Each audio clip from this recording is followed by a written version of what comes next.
নাম বলবো, ইন্তেজার করুন, তাকে জেলে ঢোকাবো, নাম পেয়ে যাবে। এবং সে কেস করেছে, আর কেসের মামলার অ্যাডভোকেট ইন রেকর্ডকে, সেও মুসলমান। আর মামলাটা লড়ছে কে? সিপিএম এর একটা হুম্বি তুম্বি সেই সিপিএম এর মামলা লড়ছে। 1 নম্বর ঘরে সেই হ্যারিং করতে গেছিল। আবার এই সিপিএম এর বাচ্চারা শুনে নে কান করে, আমি অ্যাডভোকেট আলী আব্দুল চাঁদ, তোরা তো বলিস আমরা মুসলমান দরদি, তা আজকে আমার হাইকোর্টে কেন?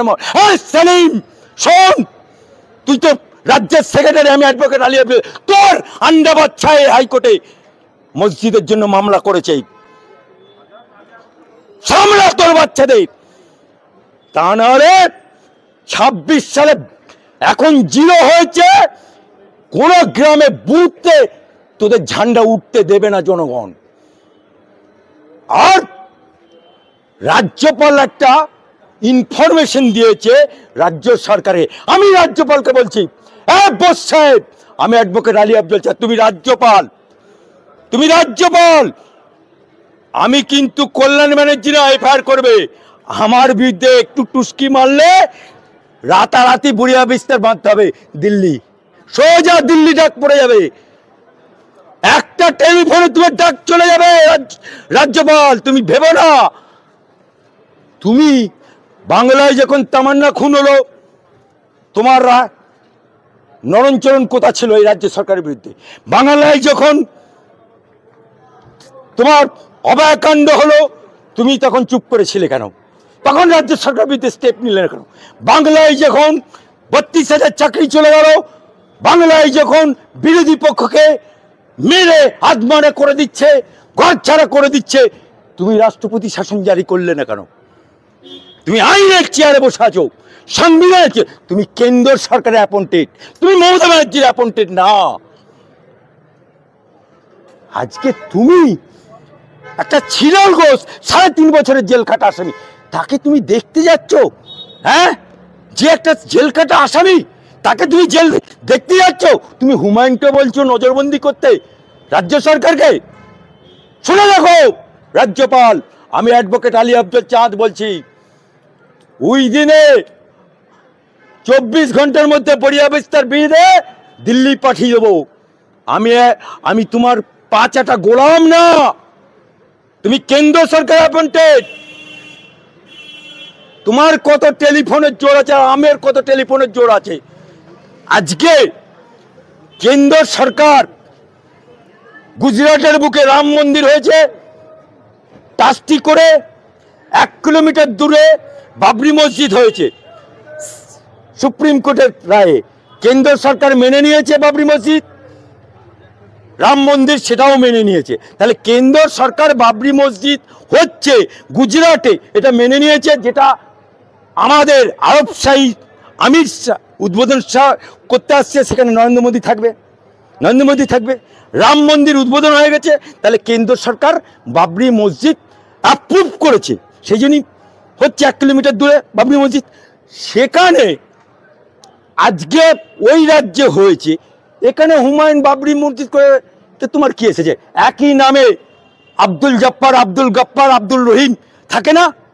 কত নাম হয়, আবার বাবলু সর্দার, কত বাবলু পাওয়া যায়, তাহলে বাবলু নামে বাবলু থাকে না?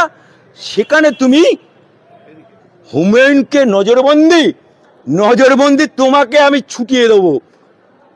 রাজ্য সরকারের যদি এতটুকু গোলামি করতে যাও, তোমার 72 ঘন্টা লাগবে না। ওই হাসিনা বাবু তোর পিতার পা বুঝেছিল, আর ওইখানে একটা মেয়ে বলছিল পেলেছে, হাসিনা বাবু পেলেছে, এখানেও আওয়াজ উঠেছে পেলেছে, পশ্চিমবাংলার রাজ্যপাল পেলেছে, আওয়াজ তুলে দেবো। সে আল্লাহর ঘর করবে বলেছে, সে নিজের বাপের ঘর করবে না, সে সরকারি টাকায় করবে না। আমাদের মমতা বাবু, মমতা খালা, মমতা আপা, মমতা বিবি, মমতা ব্যানার্জি, সে তো সরকারি টাকায় দীঘায় জগন্নাথের মন্দির করলো, সে সরকারি টাকায় সরকারি জায়গা মহাকাল মন্দিরের জন্য উত্তরবঙ্গে জায়গা দিয়ে দিল। সে আমার নিউ টাউনে মসজিদের জায়গা, মুসলমানের দান করা জায়গা, মসজিদ তৈরি করার জায়গা, সেই জায়গা কেড়ে নিল। মসজিদ রয়েছে, কেড়ে নিল। কেড়ে নিয়ে হিডকোকে দিয়ে মসজিদের কারেন্ট কেটে দিল, মসজিদের আলো কেটে দিল, মসজিদের ফ্যান খুলে দিল। আবার এই মমতা বাবু নাট করে মমতা হয়েছে, যদি বাপের বেটি হবে, যদি এক বাপের পয়দা হবে, তাহলে অ্যাডভোকেট আলী আব্দুল চাঁদের কথার উত্তর দেবে। 21 সালের আঁকড়া দেখো, 5 to 7% হিন্দু ভোট পেয়েছো, বাকি সব মুসলমান ভোটে তুমি জিতে আছো। মুসলমানদের ভোটে জিতে আজকে মুসলমানদেরকেই তুমি মরছে মুসলমান, মারছে মুসলমান, জেল খাটছে মুসলমান, ব্রিগেড ভরাচ্ছে মুসলমান, মসজিদ কাটছে তুমি, সেই মুসলমানের মসজিদ কাটছে কে? তুমি। আজকে তুমি 5 থেকে 7% হিন্দু ভোট পেয়েছো বলে হিন্দু ভোট চাই। কারণ শুভেন্দু অধিকারী বাঁয়ের পকেটে, পেছনের পকেটে, আন্দার পকেটে, মনে হচ্ছে না মুসলমান ভোট ওর তাবেদারি গোলাম, মনে করছে মুসলমান ভোট ও বাপ 14 পৌষের কেনা, তাই ও যা বলবে তাই শুনবে। আজকে ওয়াকাপের আন্দোলনে যখন মুর্শিদাবাদের বুকে 5টা প্রাণ চলে গেল, আমার বাংলা মায়ের প্রাণ চলে গেল, আমার বাংলা মায়ের মুর্শিদাবাদ জেলার, সে কোন মায়ের সেটা বলছি না, যে কোনো হোক, হিন্দু হোক মুসলমান হোক, 5টা প্রাণ চলে গেল। এর জন্য দায়ী কে? এর জন্য তুমি দায়ী, এর জন্য দায়ী মমতা ব্যানার্জি। কারণ তুমি মুখ্যমন্ত্রী, তুমি স্বরাষ্ট্রমন্ত্রী। মুর্শিদাবাদে গিয়ে কি বললে?